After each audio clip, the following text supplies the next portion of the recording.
Shalom, perkenalkan nama saya Charles Florence Preislerek. Saya merupakan mahasiswa aktif di Politeknik Negeri Kupang jurusan Teknik Sipil, Prodi Perancangan Jalan dan Jembatan semester 2 kelas B. Pada kesempatan kali ini, saya akan membahas materi tentang poligon terbuka. Silakan disimak. Akan ada 4 topik yang akan saya bahas pada kesempatan kali ini. Topik yang pertama ada pendahuluan, topik yang kedua ada alat dan bahan, topik yang ketiga ada pembahasan, dan topik yang terakhir ada penutup. Yang pertama ada latar belakang. Nah, ilmu ukur tanah sendiri merupakan bagian dari ilmu geodesi yang mempelajari cara-cara menggambarkan keadaan fisik, baik itu sebagian maupun keseluruhan permukaan bumi, untuk menentukan posisi relatif atau absolut titik-titik pada permukaan tanah, baik itu di atasnya atau di bawahnya, dalam memenuhi kebutuhan seperti pemetaan dan penentuan posisi relatif suatu daerah. Pemetaan khusus untuk bidang tertentu biasanya dilakukan di kawasan yang sempit, sehingga bumi masih dianggap bidang datar dan distorsi yang disebabkan kelengkungan bumi dapat diabaikan. Pemetaan dapat dilakukan dengan menentukan titik-titik koordinat dan ketinggian yang tersebar merata dalam kawasan terlebih dahulu, sehingga memudahkan penggunaan selanjutnya. Di dalam proses pemetaan, terdapat pengukuran kerangka dasar horizontal atau pengukuran mendatar untuk mendapatkan jarak, sudut, dan koordinat mendatar antara titik-titik yang diukur di atas permukaan bumi, dan pengukuran kerangka dasar vertikal atau pengukuran tegak atau vertikal untuk mendapatkan jarak, sudut, dan koordinat tegak antar titik-titik yang diukur, serta pengukuran titik-titik detail. Titik-titik yang telah diperoleh kerangka dasar horizontal dan vertikal inilah yang akan membentuk sebuah poligon yang dapat dilihat dengan adanya garis-garis yang menghubungkan titik-titik tersebut.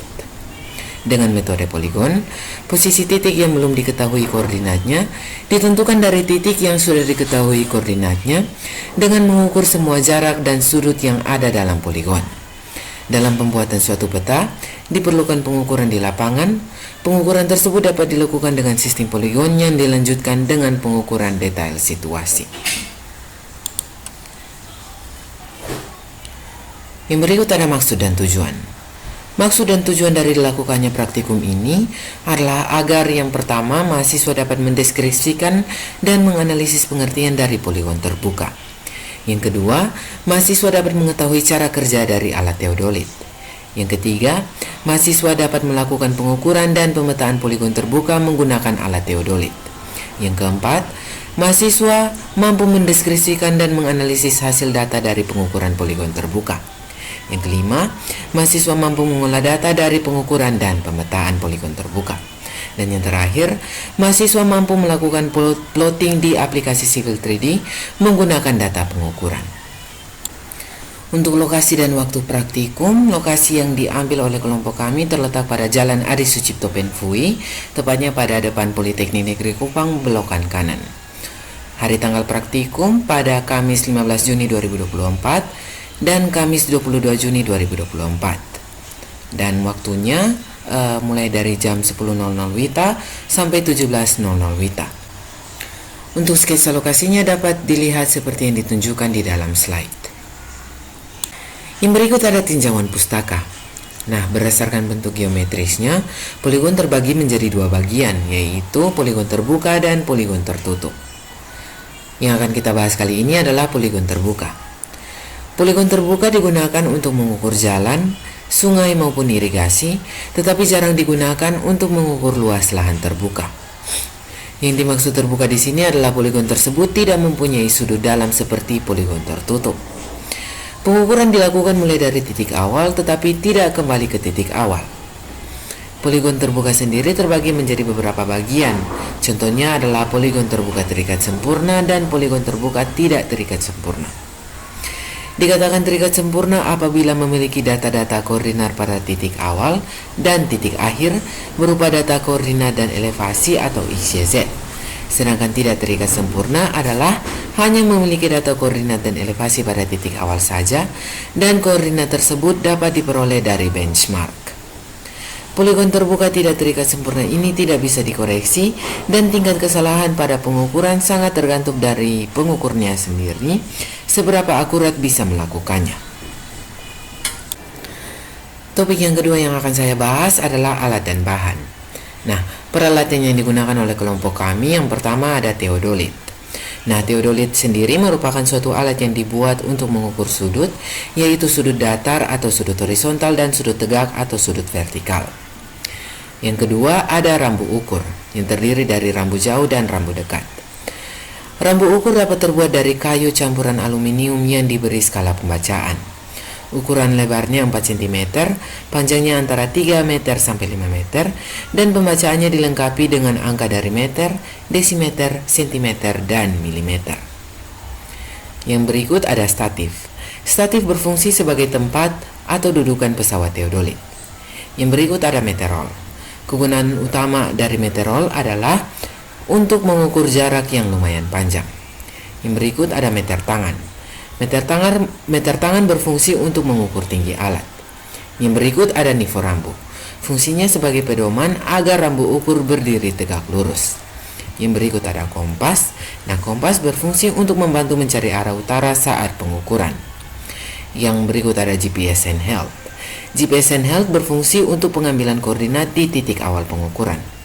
Yang berikut ada helm, yang berikut ada payung yang berfungsi untuk melindungi pesawat teodolit dari paparan sinar matahari. Yang berikut ada palu. Nah, palu adalah alat bantu untuk menandai titik poligon dengan paku. Yang terakhir ada pilox. Nah, pilox digunakan untuk penandaan titik STA. Untuk bahan yang digunakan dalam proses pengukuran ialah yang pertama ada paku. Nah, paku digunakan untuk penandaan titik poligon. Dan yang berikut ada buku dan pulpen. Topik yang ketiga yang akan saya bahas adalah pembahasan. Nah, yang pertama ada langkah praktikum. Langkah praktikum yang pertama adalah persiapan alat dan bahan. Nah, persiapan alat dan bahan ini meliputi pengecekan keadaan alat dan bahan yang akan digunakan. Setelah itu, kita mengambil alat dan bahan lalu menuju ke lokasi pengukuran untuk melakukan pengukuran. Saat sudah sampai di lokasi, kelompok kami melakukan penandaan titik poligon dan penandaan jarak menggunakan meteorol mulai dari STA 0+000 sampai STA 0+200 dengan jarak antar STA adalah 25 meter. Setelah itu, kelompok kami mendirikan statif pada titik P1 yang telah ditentukan, lalu ambil pesawat teodolit dari dalam kotak alat, lalu kita satukan dengan statif menggunakan skrup pengunci pada statif. Setelah alat selesai didirikan, kelompok melakukan centering atau center point.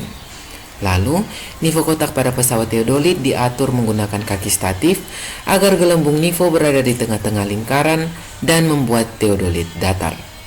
Setelah itu, jangan lupa untuk mengukur tinggi alat menggunakan meter tangan. Kemudian, cari arah utara menggunakan kompas dan kunci teodolit menggunakan skrup pengunci horizontal agar teodolit tidak bisa bergerak.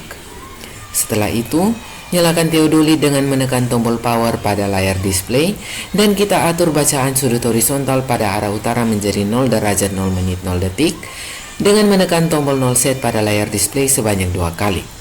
Untuk memunculkan bacaan sudut vertikal, dapat menekan tombol V% pada layar display.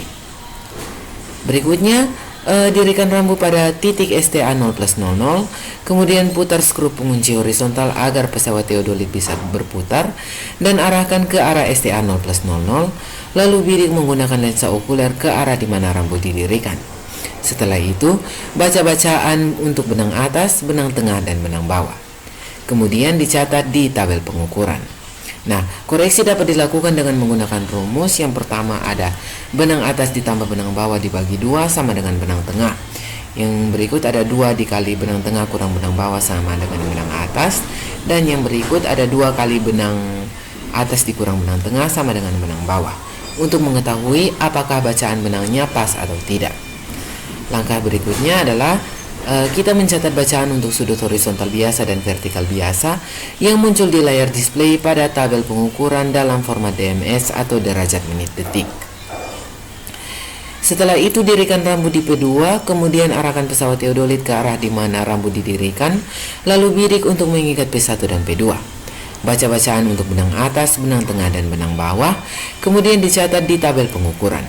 Baca juga bacaan untuk sudut horizontal biasa dan sudut vertikal biasa dan dimasukkan ke dalam tabel pengukuran.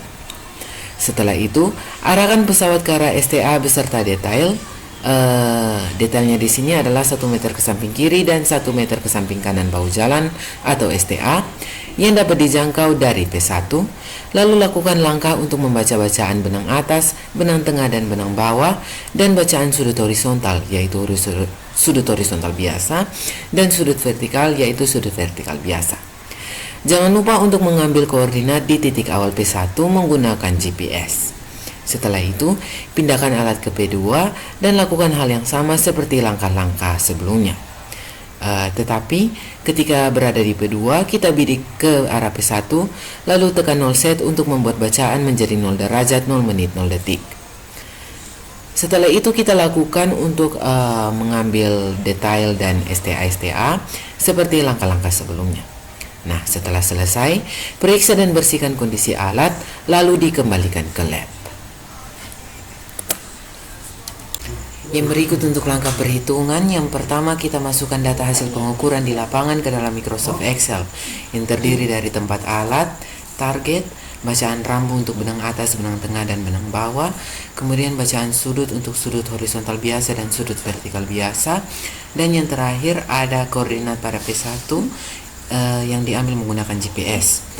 Kemudian kita ubah format derajat menit detik ke dalam DD atau decimal degree untuk mempermudah perhitungan dengan rumus derajat ditambah menit per 60 ditambah detik per 3600. Mengapa demikian?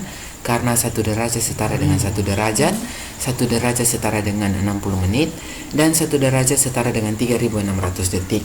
Maka di sini formatnya sama dengan D ditambah M per 60 ditambah S per 3600. Setelah itu kita bisa tarik sampai ke paling bawah. Langkah yang sama kita lakukan juga untuk sudut vertikal biasa.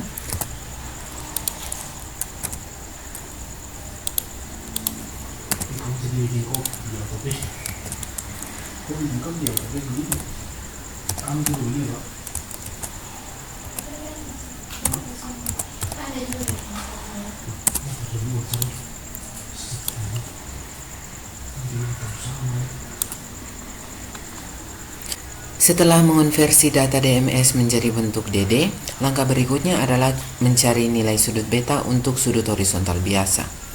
Nah, tujuan dari mencari nilai sudut beta adalah untuk mendapatkan nilai asimut. Maka dari itu, untuk P1 kita tidak perlu lagi mencari nilai sudut betanya karena semua sudut yang diukur pada P1 merupakan nilai asimut karena 0 setnya ke arah utara. Nah, sedangkan untuk P2 0 setnya ke arah P1, maka perlu kita cari nilai sudut betanya. Di sini karena kami menggunakan sudut dalam, maka rumus sudut betanya adalah sudut depan kurang sudut belakang. Maka formatnya sudut depan dikurang sudut belakang lalu dikunci.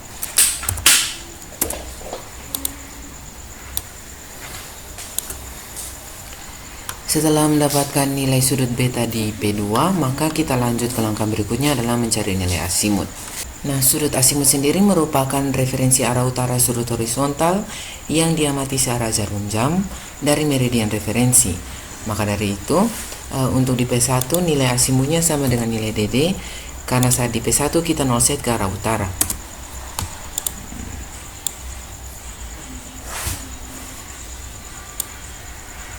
Nah, untuk di P2 karena kita 0 setnya ke arah P1, maka perlu dicari nilai asimutnya dengan rumus alfa n ditambah beta n kurang 1 plus minus 180. Maka di sini formatnya sama dengan asimut awal kita kunci ditambah dengan sudut beta dikurang dengan 180. Lalu kita tarik sampai. Nah, di sini jika nilainya melebihi dari 360, maka perlu kita kurangi dengan 360 juga. Maka di sini dikurang 360.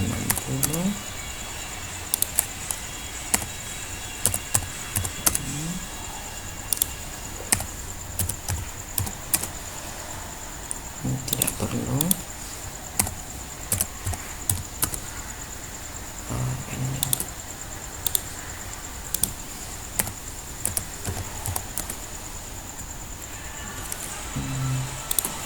bisa kita copy.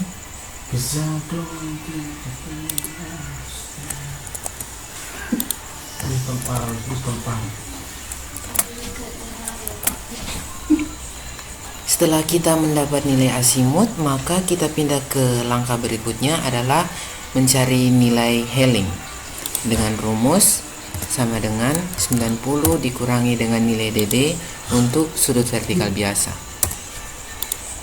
Lalu kita tarik.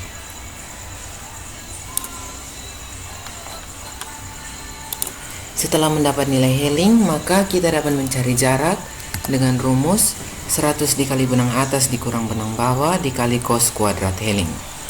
Maka di sini formatnya 100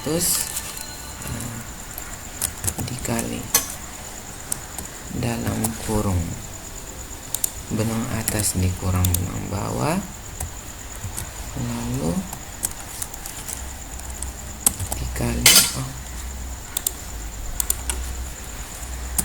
dikali dengan cos ready.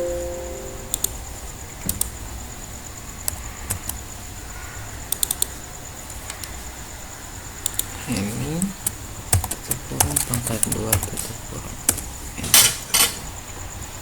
Setelah itu langsung saja kita tarik sampai ke paling bawah.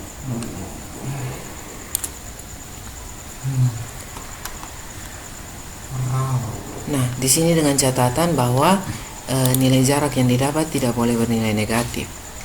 Setelah mendapat nilai jarak, kita lanjut ke langkah berikutnya adalah mencari nilai delta X dengan rumus jarak dikali dengan sin asimut. Maka di sini formatnya sama dengan jarak dikali sin radians asimut.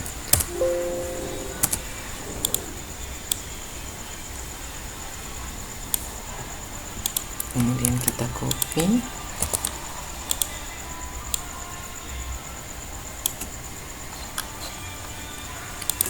Setelah mendapat nilai delta X, kita lanjut ke langkah berikutnya adalah mencari nilai delta Y dengan rumus jarak dikali cos asimut. Jadi sini formatnya sama dengan jarak dikali cos radians asimut. Setelah itu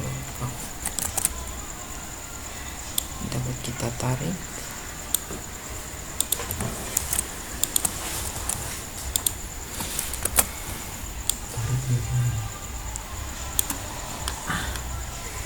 Setelah mendapat nilai delta Y, maka langkah berikutnya adalah kita mencari nilai beda tinggi atau delta H dengan rumus sama dengan jarak dikali tangen Helling ditambah tinggi pesawat dikurang benang tengah. Tan radians Helling ditambah tinggi pesawat di P1 lalu kita kunci dikurang dengan benang tengah, enter. Setelah itu kita tarik batas P1. Yang berikut untuk di P2 sama dengan jarak dikali tan radians dari Helling ditambah tinggi pesawat kita kunci dikurang benang tengah.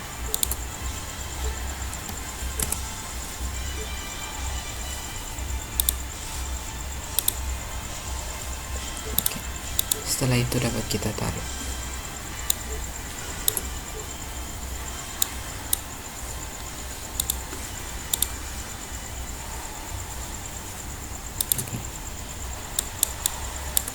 Setelah mendapat nilai untuk delta X, delta Y, dan delta H, maka kita masuk ke langkah terakhir adalah mencari nilai dari koordinat masing-masing detail yang kita ambil.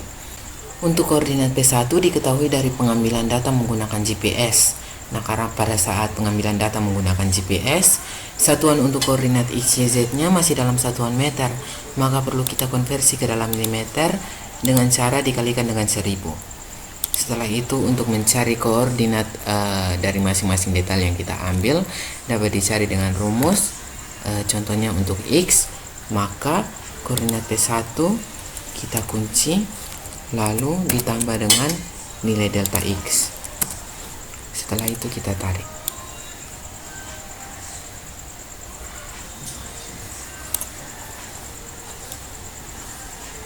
Nah, untuk koordinat P2 kita cari dengan cara sama dengan koordinat P1 ditambah dengan delta X untuk P2.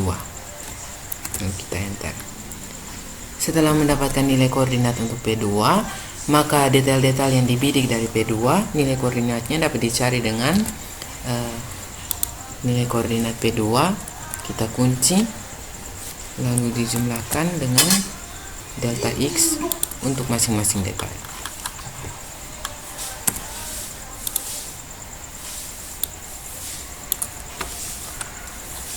Nah, untuk Y dan Z-nya kita ulangi langkah-langkah yang seperti tadi.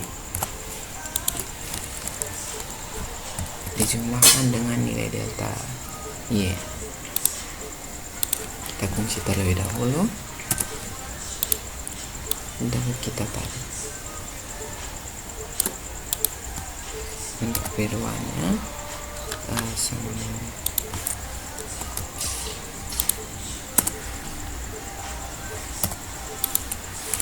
kita kunci lalu jumlahkan dengan nilai delta Y.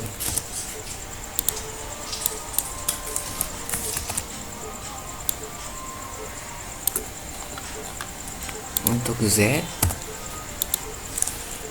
kunci lalu dijumlahkan dengan nilai delta H.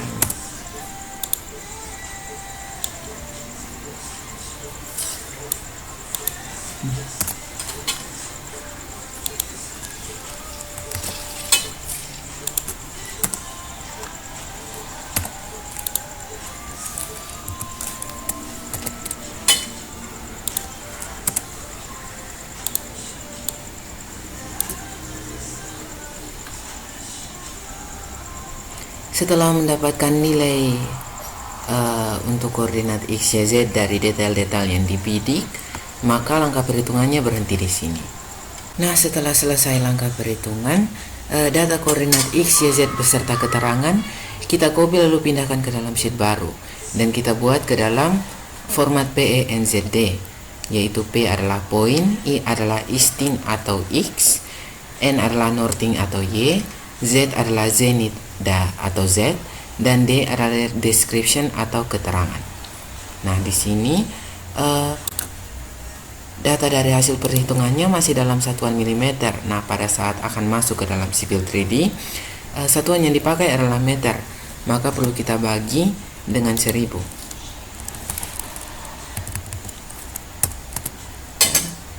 Lalu dapat kita tarik. Langkah yang sama dilakukan juga untuk koordinat Y dan koordinat Z. Setelah itu data PENZD ini kita copy lalu akan kita buat ke dalam file notepad baru.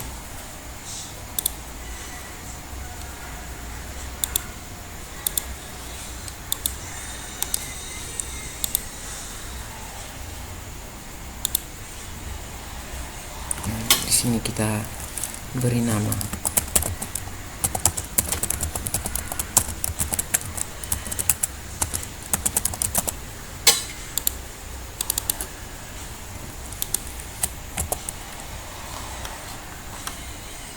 lalu pilih file, save as, kita taruh di picture, save. Setelah itu kita buka Civil 3D Matrix.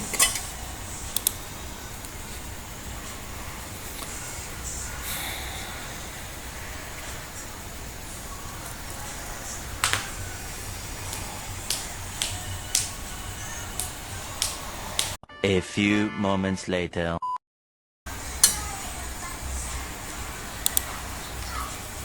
Setelah itu kita klik New.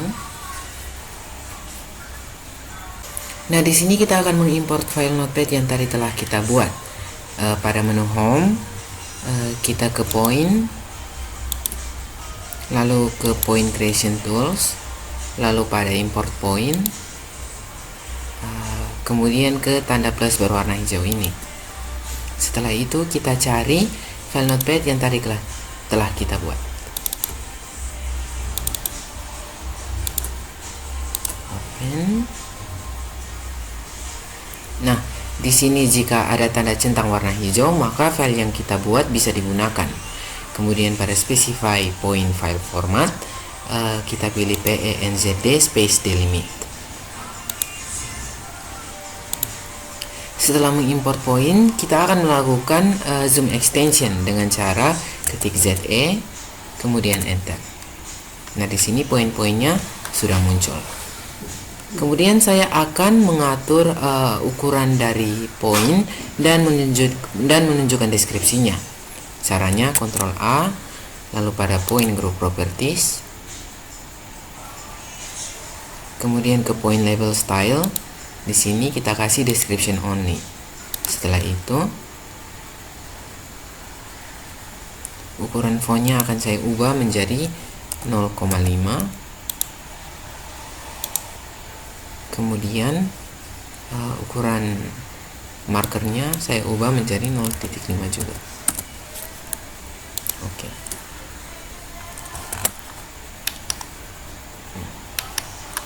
Setelah itu langkah berikutnya adalah kita menghubungkan detail-detail yang telah kita bidik atau telah kita ambil dengan cara mengetik PL untuk polyline, PL, lalu enter. Lalu di sini saya akan menghubungkan antar STA, mulai dari STA 0 sampai dengan STA 200.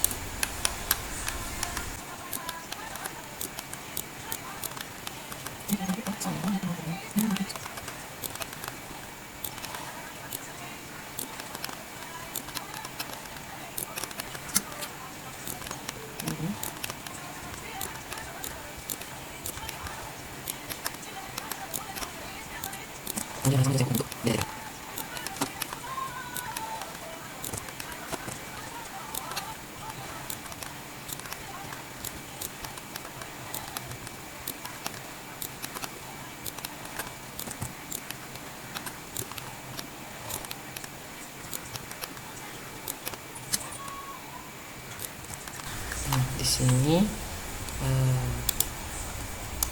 warnanya akan saya ubah untuk membedakan polyline antara STA dan polyline detail.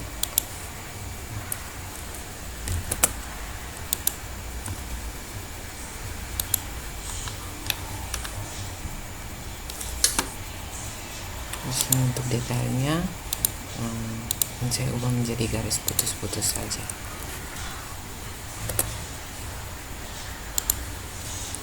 Setelah itu saya akan membuat kontur.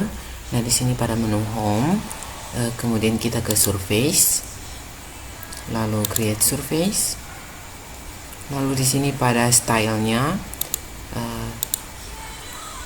saya ganti ke kontur 1 meter dan 5 meter background. Kemudian edit. Nah, di sini pada menu kontur intervalnya, minor interval kita ubah menjadi 0,2. Setelah itu untuk kontur smoothing true kita ubah menjadi false. Oke.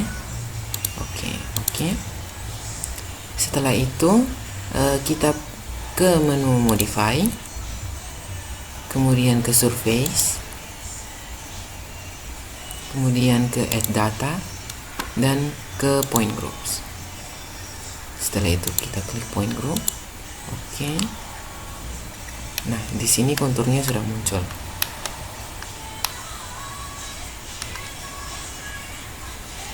Nah, di sini jika saya bandingkan hasil plotting datanya dengan sketsa lokasi pengukuran di lapangan, maka hasilnya tidak terlalu jauh. Setelah itu, untuk mengekspornya, langkah yang pertama, pada menu layout kita klik kanan, lalu ke from template, lalu ke map box. Kita dapat memilih salah satu. Nah, di sini saya akan pilih Mapbook ISO A4 Classic. Open. Oke.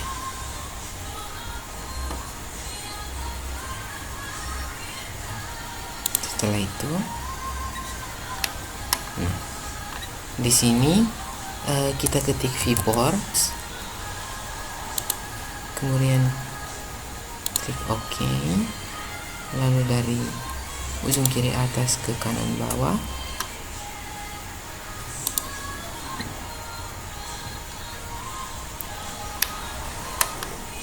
maka di sini hasil modelnya sudah terpindah ke dalam layout. Setelah itu, contoh di sini organisasi name bisa kita ubah menjadi nama kampus, Politeknik Jepang. Oke. Kemudian untuk skalanya, di sini saya memakai skala 1:1000.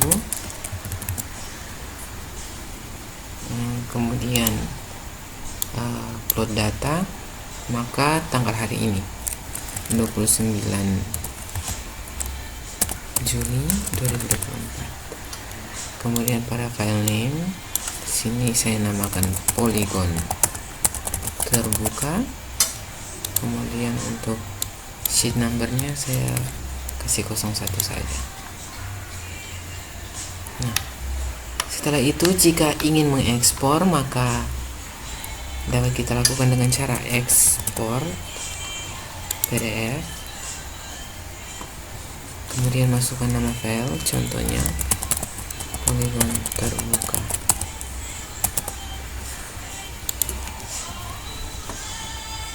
Setelah itu selesai.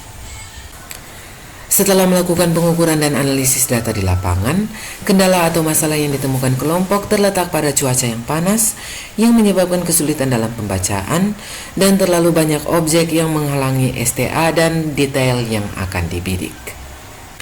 Topik terakhir yang akan saya bahas adalah penutup atau kesimpulan dan saran. Untuk kesimpulan, dengan pelaksanaan praktikum ini, dilakukan pengukuran poligon terbuka dengan menggunakan alat teodolit serta beberapa alat bantu lainnya. Dalam praktikum ini juga, mahasiswa dapat memahami cara kerja alat teodolit, membaca sudut horizontal dan vertikal, membaca rambu, menghitung data hasil pengukuran di lapangan, dan melakukan penggambaran atau plotting dari data yang ada menggunakan aplikasi Civil 3D. Untuk saran yang pertama, sebelum dan sesudah praktek, periksalah peralatan praktek yang dipakai. Yang kedua, mahasiswa diharapkan menguasai materi terlebih dahulu sebelum melakukan praktikum sehingga dapat melaksanakan praktek dengan baik dan benar. Yang ketiga, bersihkan dan cek semua peralatan praktek sebelum dikembalikan. Dan yang terakhir, perhatikan dan pahamilah semua arahan dan petunjuk dari pembimbing. Sekian presentasi saya tentang poligon terbuka pada kesempatan kali ini. Kiranya informasi yang saya berikan dapat memberikan manfaat bagi kita semua. Terima kasih dan sampai jumpa pada kesempatan berikutnya.